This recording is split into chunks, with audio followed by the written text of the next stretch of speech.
What's up, everybody? I'm your boy Twan. You watching the Rise Podcast. Before I get into this video, I just want to thank everybody for, being here right now, watching this video. While you already here, go ahead and hit that subscribe button, ring the bells. And when we done watching this video, hit that like button too, All right, now let's get into it. Lakers, Rockets. Lakers win game two, 117 to 109. There's a major difference between game one and game two. Game one, they got blown out. And people want to say, oh, LeBron played bad. I didn't think he played bad. He just had a bad fourth quarter. I mean, most of the game, him and AD played solid. It was just the fourth quarter, LeBron goose egg, and people just translating, no, you just had a bad game. No.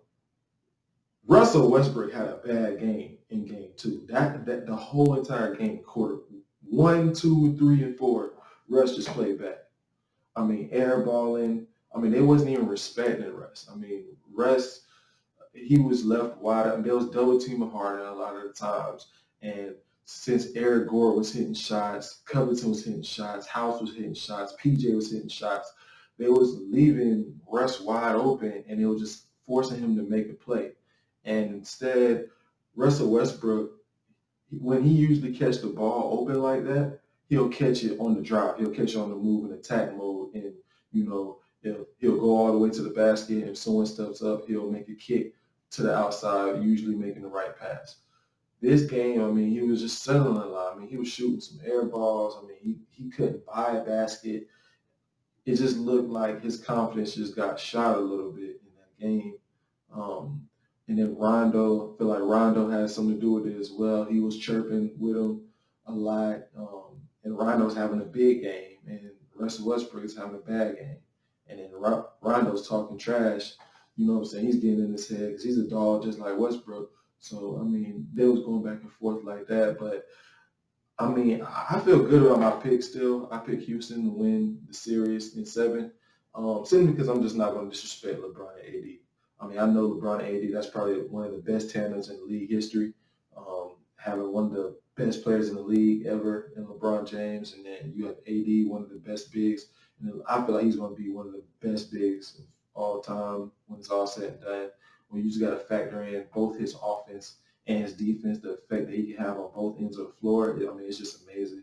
He just didn't get that much, TV time and like exposure when he was in New Orleans. But I've been saying this: AD been a top 5 player for the longest. It's just now being, more on a, people realizing more now since he played with the Lakers. So that's really all that is to it. But the first game, I feel like the difference between game one and game two is game one, AD and LeBron really didn't have much help outside of Danny Green and Caruso. And Danny Green went for 10 points, but he shot terrible. He was 4 for 12 from field. And then you had Alex Caruso. I mean, he had a pretty good game, but outside of that, it was no help. I mean, so they lost that's why they lost the game by 15 points. And you want to say LeBron could have had a better fourth quarter. He played bad. Let's say LeBron gets 10 points in the fourth quarter. They still lose by 5. So, I mean, that lets you know right there, I mean, it's not really on LeBron and AD. You know what you're going to get out of those two. The question is, what are you going to get out of everybody else? And that was the difference between game one and game two. You see game one, Rondo comes alive. He's looking like playoff Rondo. Kuzma can't miss a shot. He only missed 1 shot. Markieff Morris couldn't miss a shot. He only missed 2 shots in the game.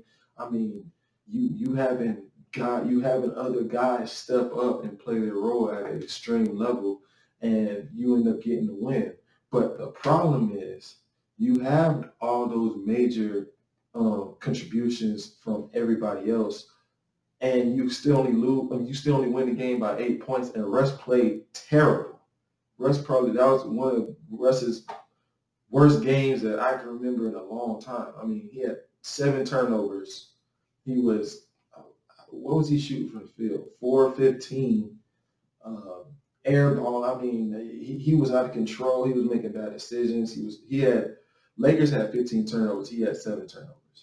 he had almost half as many turnovers as the whole Lakers team. I mean, that lets you know that he was out of his element last night. So I mean, it's it's really like if he plays terrible like that and they still only lose by 8 points, that that's scary for the Lakers because Lakers play is great. I mean, if I was looking at the game and I was like, dang, the Lakers must be like if there was no scoreboard at the bottom, you would think the Lakers was up by like 20. I mean, they just looked like they were just blowing the brakes off the Rockets. The Rockets, you know what I'm saying, they came alive in the third quarter. But before the third quarter and after the third quarter, you just thought that the Lakers was just dominating. And it was only an 8-point game. So that lets you know, and it's really because the three ball, they hit 22 threes as a team. Lakers only hit like 12. So, I mean, you're going to be in a lot of games simply because you can shoot three ball. You probably one of the better 3-point shooting teams in the league. And you shoot so many of them, you're going to be able to keep up with the teams, especially if the other team's only hitting 12. So, I mean, I feel like the Lakers got to, just keep their foot on the gas and hopefully they can get this, type of production from everybody else outside of LeBron and AD. And I feel like Rondo could possibly assert himself because before the season started, we was talking like, oh, Kuzma was going to be like the third guy in the big three if there was going to be a big three. So far in this season, it hasn't been a big three. It's been a big two. But if Rondo plays like this, you might have to think about starting Rondo. I might think about it. Like if I'm like if I'm coach, I'm telling you right now, I might put Rondo in the starting line because you seen in the fourth quarter the difference was, I mean, their basketball IQ was just beyond the Rockets IQ. I mean, Rondo and not Rondo AD, Rondo and LeBron James like controlled that fourth quarter. They made great decisions. They was talking a lot. They was, you know what I'm saying, they was doing just all the right things on the basketball court to just win games and be great. And you just didn't see that from the Rockets. The Rockets looked, they looked out of their element. Not, they just didn't look right. They just didn't look right versus the Lakers. They looked engaged. They looked locked in. They was talking. They was communicating. They was getting hype. I mean, it was just all that. After every, you see Rondo calling in huddles, telling them to huddle up and giving them messages. LeBron doing the same thing. You don't see that with the Rockets. I didn't see that with the Rockets in game two. I mean, it's just the little things, it's all the little things that add up in the game that just matters. And yeah, just all that's going to make a big difference. If playoff Rondo can step up like that, it's going to be it's going to be a good series. But I have faith that the Rockets are going to be able to pull this one out. Westbrook played that bad and you only lose by 8 points. I mean, shoot, I tell you what, if let's say LeBron James played that bad, if he had 10 points, 4 15 shooting, 7 turnovers, the Lakers would get blown out every time by like 20 plus points. Every time. There's no way they'll be in the game. But the fact that the Rockets can afford to have one of their stars play that bad and it still be a single digit game, that loss gives me confidence if I'm the Houston Rockets. It's like we'll just go back in the film room, watch film, look at the things that we need to adjust, and come back out and fix it. But I feel like our confidence is not shot if I'm the Houston Rockets.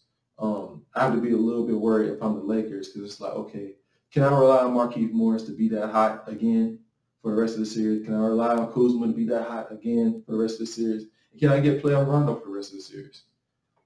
I don't know, but that's going to be the question within the series for the Rockets and the Lakers. But we're going to see in game three, though.